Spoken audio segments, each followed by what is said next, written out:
পশ্চিমবঙ্গের শিল্পোন্নয়নের পথে এক গুরুত্বপূর্ণ পদক্ষেপ হিসেবে শুক্রবার 17 জুলাই বাঁকুড়ার মেজিয়ায় শ্যাম স্টিল গ্রুপের 2 মিলিয়ন টন 2 MTPA ক্ষমতাসম্পন্ন সমন্বিত ইস্পাত কারখানার শিলান্যাস অনুষ্ঠিত হয়। অনুষ্ঠানে উপস্থিত ছিলেন পশ্চিমবঙ্গের মুখ্যমন্ত্রী শুভেন্দু অধিকারী।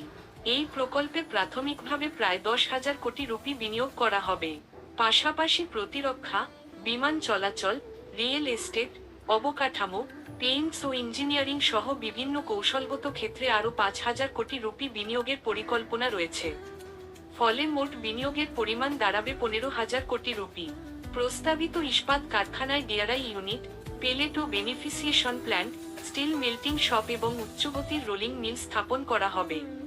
প্রকল্পটি সম্পূর্ণ হলে শ্যাম স্টিলের সমাপ্ত ইস্পাত উৎপাদন ক্ষমতা 1.5 MTPA থেকে বেড়ে 3.5 উন্নীত হবে।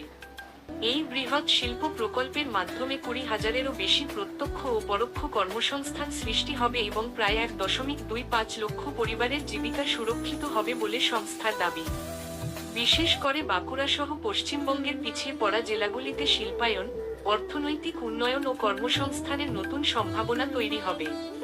অনুষ্ঠানে শ্যাম স্টিল গ্রুপের ডিরেক্টর ললিত বেরিওয়ালা বলেন, এই বিনিয়োগ শুধুমাত্র একটি শিল্প প্রকল্প নয়, বরং আত্মনির্ভর ভারত এবং বিকশিত পশ্চিমবঙ্গ এর লক্ষ্য বাস্তবায়নের একটি গুরুত্বপূর্ণ পদক্ষেপ। আধুনিক প্রযুক্তি, উৎপাদন দক্ষতা এবং দীর্ঘমেয়াদী পরিকল্পনার মাধ্যমে রাজ্যের শিল্পোন্নয়নে শ্যাম স্টিল গুরুত্বপূর্ণ ভূমিকা পালন করবে বলেও তিনি জানান। 1953 সালে প্রতিষ্ঠিত কলকাতা ভিত্তিক শ্যাম স্টিল গ্রুপ বর্তমানে দেশের অন্যতম শীর্ষস্থানীয় সমন্বিত ইস্পাত প্রস্তুতকারক সংস্থা। সংস্থাটি জাতীয় সড়ক কর্তৃপক্ষ, NHAI, ভারতীয় রেল, প্রতিরক্ষা, বিমানবন্দর কর্তৃপক্ষ, তেল ও গ্যাস সহ বিভিন্ন গুরুত্বপূর্ণ অবকাঠামো প্রকল্পে ইস্পাত সরবরাহ করে আসছে। এই নতুন প্রকল্প বাস্তবায়িত হলে পশ্চিমবঙ্গের শিল্পভিত্তি আরও শক্তিশালী হবে এবং রাজ্যকে দেশের অন্যতম উৎপাদন কেন্দ্র হিসেবে গড়ে তুলতে গুরুত্বপূর্ণ ভূমিকা পালন করবে বলে মনে করছে শিল্পমহল।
पधारे हैं अलग अलग क्षेत्रों के सामाजिक धार्मिक क्षेत्रों की विशिष्ट हस्तियां यहाँ पर हैं। आप सभी का मैं स्वागत करता हूं। और अब माननीय मुख्यमंत्री जी जब मंच पर पुनः पधारेंगे,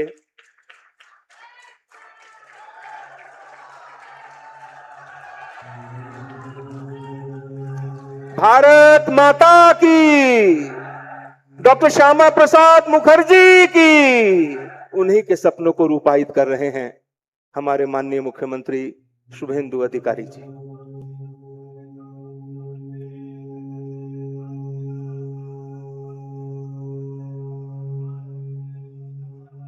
से देखिए ये पर्दा खुलेगा और आधारशिला अब आपके समक्ष होगी।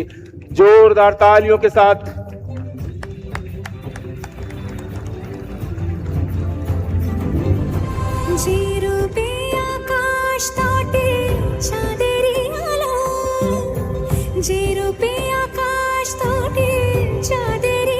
और अब जिन्हें पूरा भारत मैन ऑफ वर्ड्स के नाम से जानता है, जो कहते हैं वो डंके की चोट पर करते हैं। बंगाल में औद्योगिक सृजन का एक नया अध्याय रचने वाले माननीय मुख्यमंत्री, इन लोग को देना, सेफ्टी सिक्योरिटी का ट्रेनिंग कराना, हाई क्वालिटी का हेलमेट से लेकर जितना भी सेफ्टी इक्विपमेंट्स है सब ये लोग को देना चाहिए।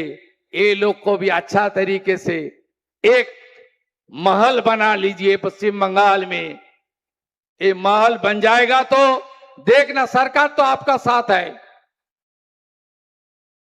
एनडीए सरकार केवल पश्चिम बंगाल में नहीं है, 21 बड़ा बड़ा प्रदेश में एनडीए का सरकार है। जितना भी इन्वेस्टमेंट हो रहा है ज्यादा गुजरात में, महाराष्ट्र में, यूपी में हो रहा है, उड़ीसा में इन्वेस्टमेंट जा रहा है। किस लिए? वह मोदी जी का जादू चल रहा है, डबल इंजन का जादू चल रहा है, इसलिए सरकार आपका साथ है।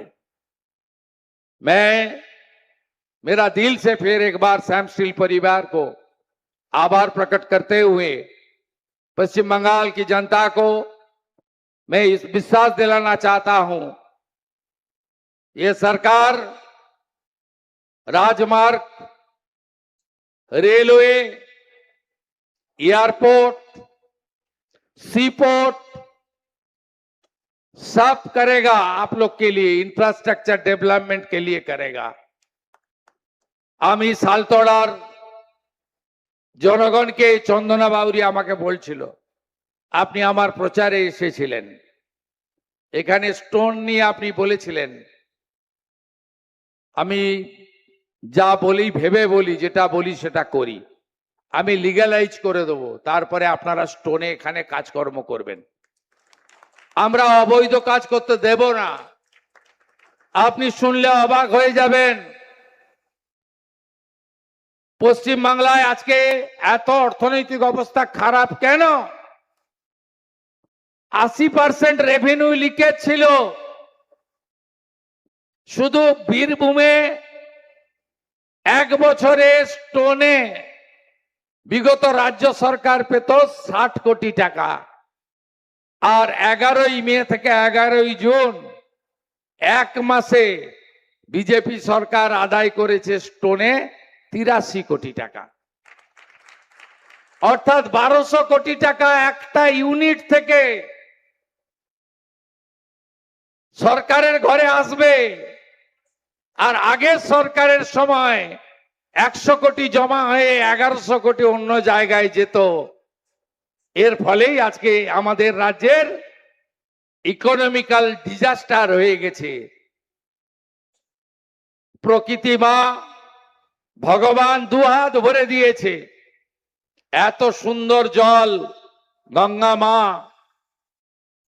সামারের সময় জল থাকে, এত জল আপনি ইউপি বিহারে পাবেন না গঙ্গাতে। এত সুন্দর সমুদ্র কোথাও পাবেন না, মন্দারমণির মতো বীচ আপনি কোথাও পাবেন না। এত সুন্দর টাইগার হিল, তরাই ডুয়ার্সের অরণ্য, বাঁকুড়া পুরুলিয়ার ঝাড়গ্রামের অরণ্য সুন্দর, সুন্দরবনের ট্যুরিজম ডেস্টিনেশন কি দেয়নি বলুন? Varieties type of sands, varieties type of stone, varieties type of coal, variety types of iron ore, raw material সব দিয়েছে। ডক্টর বিধান চন্দ্র রায় শুরু করে দিয়ে গেছিলেন, আজ 34 বছরে হরতাল হরতাল, 24 ঘন্টার হরতাল, হরতাল করতে করতে, স্ট্রাইক করতে করতে 34 বছর তালা চাবি লাগিয়ে দিয়েছে। দুনিয়ার মজদুর এক হও বলতে বলতে গঙ্গার দুদিকের যত জুট মিল, যত অ্যান্সিলিয়ারি, চিত্তরঞ্জন, দুর্গাপুর সব শেষ করে দিয়ে চলে গেছে। তারপরের লোকরা যারা এসেছিল তারা তো গ্রেটার বাংলাদেশ তৈরি করার এজেন্ডা নিয়ে এসেছিল। Thanks to people of Bengal, বাঁচিয়ে দিয়েছেন আপনারা।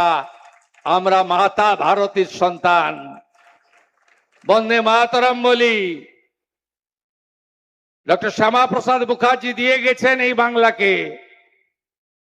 এরা চেয়েছিল এই বাংলাটা গ্রেটার বাংলাদেশে পরিণত হোক, আপনারা বাঁচিয়ে দিয়েছেন।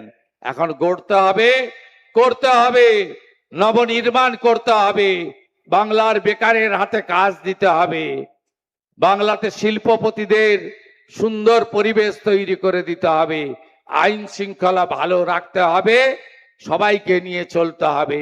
উই শ্যাল ওভারকাম, আমরা করব জয়। এইটুকু বলে সবাইকে অভিনন্দন জানিয়ে প্রভু জগন্নাথ মাসির বাড়িতে অধিষ্ঠান করছেন। জয় জগন্নাথ বলে আমার কথা শেষ করলাম। ভালো থাকেন। पश्चिम बंगाल के औद्योगिक विकास, industrial policy, incentives, Shyam steel group का योगदान और बंगाल की तस्वीर जो बदल रही है, उसके बारे में माननीय मुख्यमंत्री शुभेंदु अधिकारी कार्यक्रम का उत्कृष्ट एवं सफल आयोजन संभव हो पाया। अंत में अपने सभी विशिष्ट अतिथियों, मीडिया प्रतिनिधियों तथा स्थानीय समुदाय का उनकी गरिमामय उपस्थिति, सहयोग और उत्साहवर्धन के लिए हृदय से धन्यवाद करते हैं। आप सभी का बहुत बहुत धन्यवाद। जय हिंद, जय भारत माता की।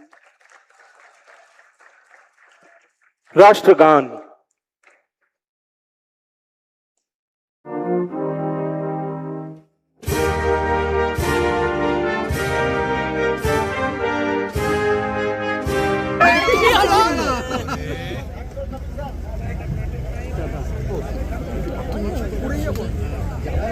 দাদা সামনেটা ছেড়ে দিন, দাদা সামনেটা ছেড়ে দিন, সামনেটা ছেড়ে দিন। কোশ্চেন থাকলে বলো, জিজ্ঞেস করো। Chief minister, see for last few decades no industrialization. সামনে দেখুন, বাংলার মানুষ আমাদের উপর ভরসা রেখেছে, তাই জন্য তো এত বড় পরিবর্তন এসেছে। আর সেই ভরসা আমরা ভাঙবো না। আগের সরকারের মতো বা তার আগের সরকারের মতো গুচ্ছ প্রতিশ্রুতি দিয়ে প্রতি বছর সেগুলোকে ভাঙা, ভোট ব্যাংকের রাজনীতি করে, এটা আমরা করবো না। দেখতেই পাচ্ছেন, আমরা মাননীয় মুখ্যমন্ত্রী বলে দিয়েছেন কথা কম কাজ বেশি, তা আমরা সেটাই করছি। 60 দিন আমাদের বয়স, তার মধ্যে 3টে বিরাট 600 লাখ, আজকে 1500, আর আমুল করছে 700। এটা just tip of the iceberg. গাড়ি এখনো চলেনি, গাড়িটা শুধু স্টার্ট দিয়েছে, দেখুন কি হবে। তো সেটা তো ফেরা উচিত তো নাকি? হ্যাঁ, শিল্প ব্যবসা, তো সেটাই, যদি সেই কাজটাই আমরা করছি, আপনারা সকলে মিলে আমাদেরকে সাহায্য করুন, হেল্প করুন, সহযোগিতা করুন, এটাই আমরা চাইছি, আর কিছু না। এবং আমরা দেখতে পাচ্ছি যে পরিযায়ী শ্রমিক তারাও কিন্তু দেশে ফেরার জন্য, অর্থাৎ রাজ্যে ফেরার জন্য, তো রাজ্যে থাকতে পারলে, বাড়ির ভাত খেতে পারলে, মা বাবার সঙ্গে থাকতে পারলে, স্ত্রী পুত্র কন্যা পরিবারের সঙ্গে থাকতে পারলে, आपका मुसीबत कोई भी आए, ये हमेशा अटूट रहना।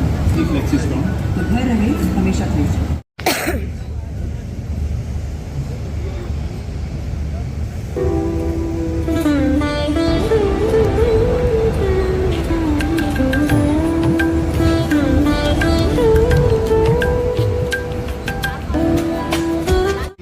crore investment is only a first start. We are actually focusing a lot on other ancillary industries also. So 5,000 crores from that is on defense, real estate and ancillary industries. We expect it to grow a lot. Our expectations from the government are largely removal of the Land Ceiling Act and favorable investment policy so that we can invest more in Bengal. Like what is your love? Why everything is as at Durgapur, Asansol? Why not in South Bengal? Why not in Dakhin Chhattisgarh Pargana? What is the main likings for you, towards you, that everything is stick to Durgapur itself? It's not a question related to defense, but generally the infrastructure over the past few years has been developed here. We want the infrastructure to develop more in South Bengal, and we would love to invest in South Bengal. Okay. And what is your good name? Raghav Bedi. Thank you. Thank you. जैसे ये company Howrah से स्थित हुआ था, तो आप लोग की भी हावड़ा में आ रहा है? देखिए, हावड़ा में हमारी प्लांट ऑलरेडी चल रही है। जैसे 70 साल पुरानी प्लांट हमारी हावड़ा में चल रही है, आप देखेंगे तो वहाँ और कोई यूनिट नहीं चलती है, बट हमारी प्लांट वहाँ चलती है। वो हमारे लिए सेंटिमेंटल वैल्यू है, तो वहाँ चलाते हैं। दूसरा जो आपका क्वेश्चन रहा कि भाई दुर्गापुर में, आसनसोल में इन्वेस्टमेंट की, इसमें देखिए कई सारे कारण हैं। एक तो है कि हमारे पास लैंड की अवेलेबिलिटी यहीं पे है, दूसरा आप देखेंगे तो स्टील में बनाने के लिए जो एक मेजर रॉ मटेरियल है वो कोयला का जो बेल्ट है वो यहाँ रानीगंज में है। तो कोयला के पास होने के लिए एक बहुत बड़ा स्टील में एक नेसेसिटी एंड एडवांटेज होती है, जिसके कारण कि हम प्रेफर करते हैं कि हम कोयले बेल्ट के पास हों। तो इस कारण बोल के, और दूसरा क्या है कि ये पूरा इकोसिस्टम जो है वो इंडस्ट्री का इकोसिस्टम बना हुआ है। पूरा दुर्गापुर बेल्ट है, यहाँ पे हमको वर्कर, स्टाफ, हमको टेक्नोलॉजी सप्लायर, कंसल्टेंट सारे इस बेल्ट में हैं। तो स्टील की कंपनी आती है तो प्रैक्टिकली उसको इस बेल्ट में एक्सपेंड करना पड़ता है। बाकी जो रहा बाहर की बात, हमारी पूरी प्रयास रहती है कि हम यहाँ के लोग को भी लें, बंगाल से और भी दूसरी जगहों से भी लोगों को लें। तो ये हमारी कंटिन्यूअस एफर्ट रहती है, इसमें हम आगे बढ़ते भी रहते हैं।